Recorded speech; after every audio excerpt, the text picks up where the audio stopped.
संत कबीरदास जी की समाधि का निर्माण मगहर के राजा वीर सिंह बघेल एवं मजार का निर्माण मुस्लिम सरदार बिजली खां ने कराया था। इस स्मारक का संबंध संत कबीरदास जी से होने के कारण यह स्थल हिंदू मुस्लिम दोनों के लिए धार्मिक व सांस्कृतिक दृष्टि से पवित्र एवं महत्वपूर्ण है। कबीरदास जी एक महान संत कवि और समाज सुधारक थे। उन्होंने तत्कालीन समय में हिंद एवं मुस्लिम दोनों धर्मों में व्याप्त रूढ़ियों, आडंबरों एवं कुप्रथा पर अपने दोहों तथा कविताओं के माध्यम से कुठाराघात कर धर्म सुधार का प्रयास किया। इनके जन्म के विषय में ऐसा कहा जाता है कि नीरू और नीमा नामक जुलाहा दंपत्ति को एक नवजात बालक वाराणसी स्थित लहरतारा तालाब के किनारे सन 1398 ईस्वी में मिला था, जिसका नाम बाद में उन्होंने कबीर रखा। कर्म आधारित मोह की अवधारणा को सिद्ध करने के लिए संत कबीरदास जी ने अपने जीवन के अंतिम समय में वाराणसी छोड़कर मगहर आ गए और यहीं पर सन 1528 में उनका परिनिर्वाण हुआ। उनकी मृत्यु के उपरांत अंतिम संस्कार को लेकर हिंदू एवं मुस्लिम अनुयायियों में विवाद होने लगा। ऐसी मान्यता है कि उनका पार्थिव शरीर फूलों में परिवर्तित हो गया, जिसे दो भागों में बांटकर दोनों अनुयायियों द्वारा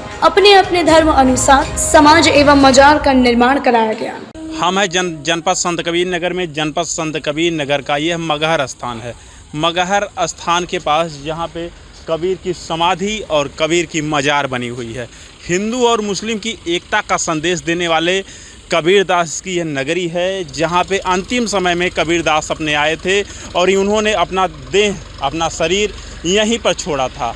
और जिस शरीर और देह को लेकर के कहा जाता है कि हिंदू का जो राजा था और मुस्लिम का राजा, दोनों के बीच में युद्ध की नौबत आ गई। तभी आकाशवाणी होती है कि आप युद्ध क्यों करना चाहते हो, पहले चादर को उठा करके देखो। चादर को जब उठा करके देखा जाता है तो उसमें दो फूल थे। एक फूल को हिंदू लेके उसको समाधि बना देता है और दूसरे फूल को मुस्लिम लेकर के मजार बना देता है। इसकी सारी कहानियाँ, सारी हकीकत, अंदर का क्या दृश्य, ये हम आपको दिखाएंगे और लेकर के चलते हैं कबीर की समाधि और मजार के पास। नमस्कार, आप देख रहे हैं न्यूज़ टुडे उत्तर प्रदेश। हम हैं जनपद संत कबीर नगर की। ये कबीर की जो स्थली है यहाँ पे हैं और ये मगहर के पास हम हैं। ये मगहर में हम आ चुके हैं और आप देख सकते हैं कि हमारे पीछे जो है ये कबीर सदगुरु कबीर समाधि मंदिर मगहर, और इसके बगल में मस्जिद बनी हुई है। मंदिर और मस्जिद दोनों एक साथ हैं। ये क्यों बने हैं, ये चीज़ें हम आपको बताएंगे और आपको लेकर के चलते हैं मंदिर के अंदर, दिखाते हैं कैसी है कबीर की समाधि। एक मिनट, हम इस समय जनपद संत कबीर नगर के मगहर में हैं।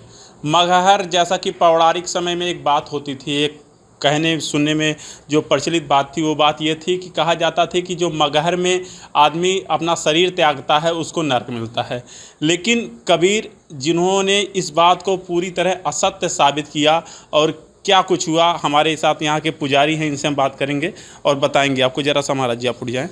और ये देख रहे हैं, ये कबीर की समाधि है और जहाँ पे ये कबीर की समाधि है, ये हमारे साथ मंदिर के महंत पुजारी जी हैं। हम आपको अंदर लेके चलते हैं और दिखाते हैं और यहीं से बैठ के हम बात करेंगे आपके साथ। यही कबीर जी की समाधि है।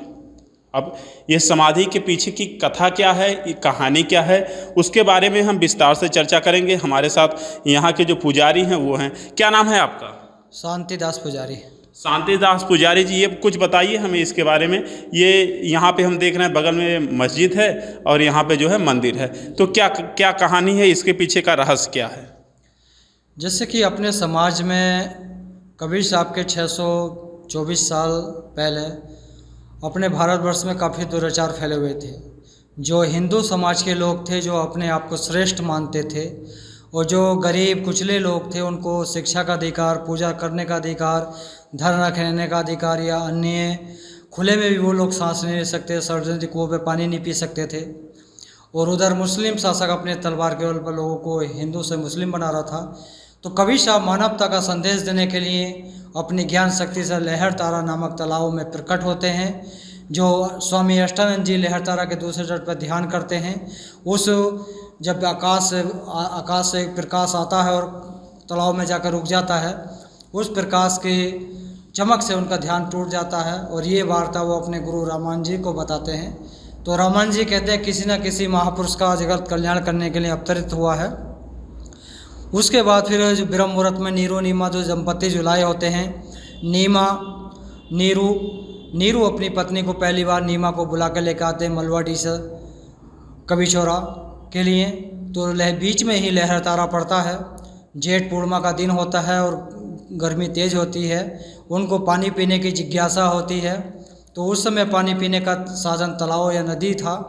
तो पानी पीने के लिए कि उनकी पत्नी जब तालाब में जाती हैं तो देखती हैं कि कमल के पुष्प पर एक होनहार बच्चा जिसके पास दिव्य प्रकाश है। वो देखती हैं चारों और पास इसके कोई नहीं है। अगर इस बच्चे को हम छोड़ देंगे तो हमको हत्या का पाप लगेगा। उनके हृदय में ममता का प्रेम उत्पन्न हो जाता है और काफ़ी दोनों पति पत्नी में इस चीज़ को लेकर चर्चा भी होती है, विवाद होता है कि आप पहली बार मैके से ससुराल जा रही हैं, समाज आपको क्या कहेगा। तो नीमा कहती है कि मुझको समाज से क्या लेना देना, सतता आप जानते हैं और ईश्वर जानता है। दोनों में समझौता होने के बाद कबीर साहब को बालक रूप में लहरतारा से लेकर कबीर चौरा बनारस ले आते हैं। वहीं पर कबीर साहब का देश प्रचार प्रसार होता है, वहीं पर उनका पालन पोषण होता है। उसके बाद फिर कबीर साहब इधर कैसे आते हैं, क्या कारण होता है इधर आने का, यह क्षेत्र का नाम मगहर कैसे पड़ता है। कबीर साहब के समकाल से पहले इस प्रक्षेत्र में बौद्धिस्ट संत लोग ज़्यादा रहते हैं, बौद्ध भिक्षुक जो लुम्बिनी से लेकर सिरा बस्ती के लिए आते जाते रहते हैं। तो इधर के जो लुटेरे लोग होते हैं उन संतों को परेशान करते हैं। तो बौद्ध धर्म के संत लोग इस क्षेत्र का नाम मारघर डाल देते हैं।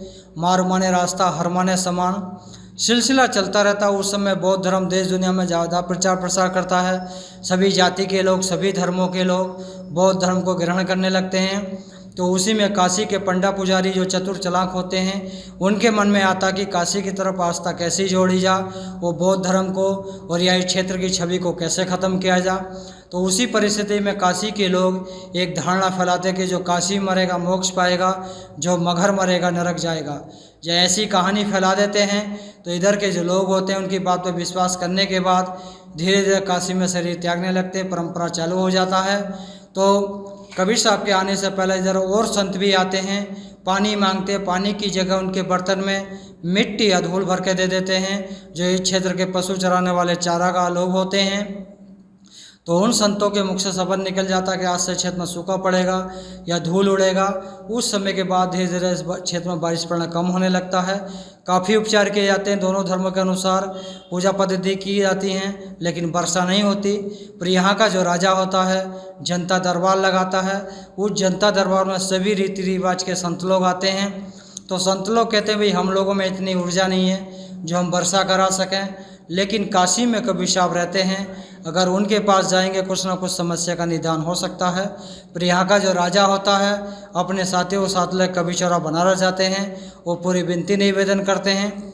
तो कबीर साहब कहते हैं भाई हमारे चलने से या बाहर रहने से वर्षा हो सकता है, तो हम अवश्य चलते हैं। तो जैसे ही कबीर साहब काशी से मगहर के लिए चलते हैं उस समय के काशीवासी लोग वही बात कबीर साहब के सामने रखते हैं कि आपका वृद्ध शरीर है और आप उस क्षेत्र में जा रहे लोग जो लोग मरने के बाद मतलब नरक रहता है, मरने के बाद नरक रहता है या नरक में जाते हैं या अगले जन्म में कुत्ता या गधा बनते हैं। ऐसी कहानी जब कबीर साहब के सामने कहते तो कबीर साहब कहते कि अब मुझे ऐसी काशी की कोई ज़रूरत नहीं, मैं शरीर अपना काशी ने त्याग के मगहर में ही त्यागूँगा। और कबीर साहब काशीवासियों को समझाने के वहाँ एक वाणी बोलते हैं, क्या काशी क्या ऊसर मगर जो हृदय राम बसो हो मोरा, जो काशी तजे कबीरा तो रामी कौन नहीं हो रहा। कबीर साहब कहते हुए जिसने हृदय से राम को जाना है कहीं भी मरेगा मोक्ष पाएगा, और काशी में ही मरने से मोक्ष मिलता है, फिर तो किसी भगवान का कोई काम ही नहीं रहा। तो कबीर साहब उस पाखंड को ख़त्म करने के लिए, भक्ति की शक्ति को दिखाने के लिए, कर्म सिद्धांत को बताने के लिए काशी से मगहर आ गए। काशी से मगहर आते हैं। यहाँ से 2 किलोमीटर दूर कबीर धुनी है, वहीं पर कबीर साहब ठहरते हैं। तो कबीर साहब का नाम सुनकर गौरवपीठ के वर्तमान में जो भी गौरवपीठ पे संत रहे होंगे गोरखनाथ जी, उनके मन में आता भी काशी से कबीर साहब को बुला के लेकर आए हैं, पानी तो हम भी दे सकते थे। तो कबीर साहब उनकी हृदय की बात को जान जाते हैं। जैसे जनता कबीर साहब के पास आती है तो गोरखनाथ के पास भेज देते हैं। तो गोरखनाथ जी अपनी ज्ञान शक्ति से कुछ पैर लगाते हैं, कुछ पानी की शोध क्रिया चलता है, जिस शोध का नाम गोरखतलिया नाम रखा जाता है। तो जनता कहते हुए इतने पानी से तो पूरे समाज की व्यवस्था नहीं हो सकती। तो गोरखनाथ जी कहते हुए जितने मेरे ऊर्जा थी मैंने लगा दी, अब इससे ज़्यादा मैं कुछ नहीं कर सकता। फिर जनता कबीर साहब के पास ही आती है। तो कबीर साहब अपने ध्यान में जाते हैं, अपनी ध्यान शक्ति के आधार से बारिश कराते हैं। इतना बारिश होता है जो नदी नाले सूखे रहते हैं या आमी नदी सूखा रहता है, उसमें भी पानी रीति चलने लगता है। उस समय के बाद इस क्षेत्र में बारिश पड़ना प्रारंभ हो जाता है। फिर वहाँ 5 संतों का मिलन भी होता है, कबीर साहब, नानक साहब, गोरखनाथ, केशवदास, संत रविदास। जब से कबीर साहब 504 वर्ष से इस आमी नदी को बहाए हैं, आज तक ये आमी नदी सूखा नहीं है और इस नदी का किसी भी बड़ी नदी से कोई कांटेक्ट नहीं है। ज़मीन के अंदर से ऑटोमेटिक इसका पानी निकलता है। अच्छा, इसकी जो मुख्य बात है कि हम देख रहे हैं यहाँ पे एक तरफ मंदिर बना है और दूसरी तरफ मस्जिद बना, इसकी क्या कहानी है? उसकी कहानी जैसे फिर उसके बाद फिर कबीर साहब अपना यहाँ आते हैं, ऊंचा टीला देख के झोपड़ी बना कर रहने लगते हैं। और सभी संतों, सभी समाज के संत लोग, भक्त लोग कबीर साहब के पास ज्ञान चर्चा के लिए, ज्ञान सुनने के लिए आते जाते रहते हैं। जब ज़्यादा भीड़ जुटने लगता तो पीछे कबीर गुफा है, जब कबीर साहब बैठ कर अपना आत्मचिंतन करते हैं। जब उनका जाने का समय होता तो पूर्ण तिथि बता देते हैं। जो भी ज्ञानी संत होते हैं, ज्ञानी भक्त होते हैं, उनको अपनी ज्ञान ऊर्जा से पता चल जाता है। तो उसी परिस्थिति में राजा वीर सिंह बघेल को पता चलता है, वो भी आ जाते हैं। बिजली खां पठाना को पता चलता है, वो भी आ जाते हैं। और अन्य संतजन भक्तजन भी उपस्थित होते हैं।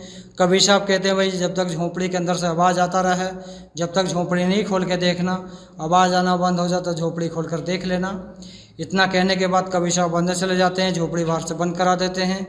जब तक लोगों को लगता है कबीर साहब जीवित हैं, कोई विचार नहीं किया जाता। जब लोगों को लगता है कबीर साहब चले गए तो खोलने का विचार किया जाता है। तो खोलने से पहले ही दोनों धर्मों में उनकी डेड बॉडी को लेकर युद्ध हो जाता है। युद्ध एक हो जाता है। मतलब स्थिति बन जाती है कि हिंदू कहता हम लेके जाएंगे, मुस्लिम कहता हम लेके जाएंगे। जी। तो उसी परिस्थिति में दोनों लोग निर्णय करते हैं कि अब युद्ध करेंगे, युद्ध में जो जीतेगा वही उनका संस्कार करेगा। आमने सामने दोनों राजा तलवार लेकर तैयार हो जाते हैं। तो उसी विवाद को ख़त्म करने के लिए आकाशवाणी होता, खोलो पर्दा है नहीं मुर्दा, युद्ध मिथ्या तुम कर डाली। जब आकाशवाणी होता है तो दो लोग विमर्श करते हैं अब झगड़ा बात को करेंगे। पहले झोंपड़ी खोलते हैं, झोंपड़ी खोलते तो फूल और चादर मिलता है, शरीर नहीं मिलता। उसी का हिंदू राजा यहाँ पर समाधि मंदिर स्थापित करते हैं और मुस्लिम राजा उधर मजार स्थापित कर देते हैं। झगड़ा दोनों का समाप्त हो जाता है। अच्छा, जो हम यहाँ पे देख रहे हैं एक खड़ाऊ रखा हुआ है, कैमरामैन से चाहेंगे अंदर आ जाए थोड़ा सा, और ये खड़ाऊ है, पुस्तकें हैं, इसका क्या संबंध है, कुछ बताएंगे? एक मिनट आ रहे हैं हम आपके पास जी। ये खड़ाऊ जो रखा है, जरा खड़ाऊ के पास हम आप चलते हैं नज़दीक से। ये देखिए हम हैं इस समय कबीर जी की जहाँ समाधि है वहाँ पे हैं, और ये खड़ाऊ रखे हैं। खड़ाऊ के पीछे का रहस्य भी हम आपसे जानते हैं। खड़ाऊ ये उस समय कबीर साहब के हैं, और ये माला और उधर टोपी है और ग्रंथ है कबीर साहब। आप देखिए, हम ये दुर्लभ तस्वीरें आपको न्यूज़ टुडे उत्तर प्रदेश दिखा रहा है। ये टोपी है, कबीर साहब के समय की था। जरा नज़दीक से आ जाएं। ये कबीर साहब के समय की टोपी है, और इसका क्या नाम? ये एक तारा है, सत साहेब सतनाम। ये तब का ये बताया जा रहा है कि कबीर साहब के समय का है। जो कबीर साहब का मूल ग्रंथ बीजक है, ये कबीर साहब का मूल ग्रंथ जो बीजक है वो है। हम और ये देख रहे हैं कि आप यहाँ पे कबीर साहब की समाधि बनी हुई है, और समाधि यहाँ के जो पुजारी हैं वो हमारे साथ हैं। इन्होंने पौराणिक बातें हमें बताया, और हम आपको अब लेकर के चलते हैं मस्जिद की तरफ, मज़ार की तरफ अगर हम कहें, और वहाँ की सच्चाई क्या है, वहाँ का दृश्य क्या है, वह आपको दिखाते हैं। हमने आपको कबीर की समाधि दिखाई, कबीर की मज़ार दिखाया। अब हम आ गए हैं, आपको कबीर की गुफ़ा दिखाएंगे। कबीर की गुफ़ा के अंदर हम आपको लेकर के चलते हैं और दिखाते हैं कि कैसा दृश्य है। यह तो घर है प्रेम का, खाला का घर नाय, शीश काट भूई धरे तब बैठा घर माए। हम अंदर चलते हैं और कबीर की गुफ़ा की तरफ आपको लेकर के चलते हैं। कैसा है गुफ़ा का दृश्य, यह हम आपको दिखाएंगे। आप जब भी आएँ तो संत कबीर नगर में ये मगहर वह स्थान है जहाँ पे पौराणिक में एक गाथा होती थी, एक कथा होती थी। लोग कहते थे कि जो मगहर में मरेगा वो नरक में जाएगा, जो मगहर में अपनी देह छोड़ेगा वो नरक में जाएगा। लेकिन कबीर जी ने इस चीज़ को एकदम असत्य साबित करके दिखाया है। और ये गुफ़ा के पास, ये वही गुफ़ा है। गुफ़ा में एक बाबा बैठे हैं, और यहीं पे कहा जाता है कि कबीर जी रहते थे और अपने विचार विमर्श जो भी करना होता था वो करते थे। यही वो गुफ़ा है। हम चाहेंगे गुफ़ा के अंदर का दृश्य आपको कैमरे के द्वारा दिखाया जाए, और कैमरामैन थोड़ा आगे बढ़ें। कबीर की गुफ़ा के अंदर हम प्रवेश करते हैं और आपको दिखाते हैं कैसा है गुफ़ा का दृश्य। ये देखिए, यहाँ से एंट्री की जाती है, और एंट्री करके हम लगातार अंदर की तरफ बढ़ रहे हैं। ये देखिए ये कबीर की गुफा है। इसी गुफा से हम अंदर की तरफ चल रहे हैं और बचा के जाना भी पड़ेगा, थोड़ा सा रास्ता दुर्लभ है। और ये देखिए हम अंदर आ गए हैं। यहाँ पे कबीर जी की मूर्ति रखी हुई है और यहाँ पे लोग अपना जो भी मन्नत होती है मांगते वगैरह हैं। फिर इसी रास्ते से ये बाहर जाने का रास्ता है और इसी रास्ते से हम बाहर चलते हैं। हम मगहर में हैं और मगहर में कबीर की एक एक चीज़ों से आपको रूबरू करवा रहे हैं। और ये देखिए हमने बाहर आ गए। हम हैं जनपद संत कबीर नगर में मगहर। हमने आपको कबीर की समाधि दिखाई और कबीर की समाधि के बाद अब हमें कबीर की मज़ार के पास, मज़ार से हम अंदर चलते हैं और आपको अंदर का ये दृश्य दिखाते हैं। आप देखिए यहाँ पे लोग अपनी दुआएं करने आते हैं और यहाँ पे हैं जो लोग, उनसे हम बात करेंगे। क्या नाम है आपका? मेरा नाम सैदा हुसैन अंसारी। अंसारी जी, कब से आते हैं यहाँ पे? मैं जब से पैदा हुआ तब से ही कहूँ। तब से आते हैं। तो एक तरफ जो है समाधि है और एक तरफ मज़ार है जी। इसका रहस्य क्या है, कुछ बताएंगे आप? जैसा कि सभी लोग जानते हैं कि कबीर साहब जो है सभी धर्मों को मानते थे और मेरा तो ये मानना है, मैं अपनी पर्सनल बात करता हूँ कि मेरा ये मानना है कि कबीर साहब हों या कोई भी पीर फकीर संत महात्मा हो, सूफी हों, उनके लिए कोई धर्म नहीं होता। उनके लिए इंसानियत ही सबसे बढ़कर होती है और कभी किसी ने बांटने का काम नहीं किया, हमेशा एक करने का और सच्ची बातों को बताने का और सच रास्ता दिखाने का काम किया। उसी कड़ी में एक हमारे कबीर साहब भी हैं। और भी लोग हैं, इनसे हम बात करते हैं और पूछते हैं क्या है। क्या नाम है आपका? मेरा नाम वसी अहमद। अहमद जी, आप कब से यहाँ पे आते हैं? मैं सर पहली बार यहाँ आया हूँ। अच्छा, पहली बार यहाँ आए। तो यहाँ पे आकर के आपने क्या महसूस किया? बहुत अच्छा यहाँ लगा आने से सर। अच्छा लगा यहाँ से? जी जी सर। आप देख सकते हैं कि ये पर्यटक स्थल के रूप में और ये कबीर साहब की मज़ार है। हम चाहेंगे कैमरामैन आपको दृश्य दिखाए। ये कबीर साहब की मज़ार है और यही वो मज़ार है जहाँ पे लोग अपनी मन्नतें, अपनी दुआएं करते हैं। और हम आपको बाहर का भी दृश्य दिखा रहे हैं और यहाँ से बाहर चलते हैं। हमने आपको समाधि उनकी दिखाई, मज़ार दिखाया और अब हम आपको लेकर के चलते हैं और बाहर का दृश्य दिखाते हैं क्या कुछ है खास। के प्रायोजक हैं एसपी बैलून एवं जयमाल डेकोरेशन, इटहुआ सुंदरपुर। संपर्क सूत्र स्क्रीन पर दिया गया है। सह प्रायोजक हैं MNDM महाविद्यालय खरगोपुर, माधवराव अंबेडकर नगर द्वारा संचालित ब्लूमिंग ग्लोबल एकेडमी।